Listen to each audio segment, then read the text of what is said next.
Hey guys, welcome to a new channel. In this video, I'm going to show you how you can fix your password expired issue in Windows 11. So here we go. Simply click on OK, and in the top box you have to type your current password, and after that type your new password and then confirm it.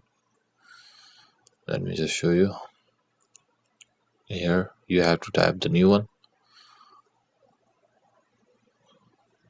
also new one here, and that's it guys. So that's how you can fix the password expired issue in Windows 11.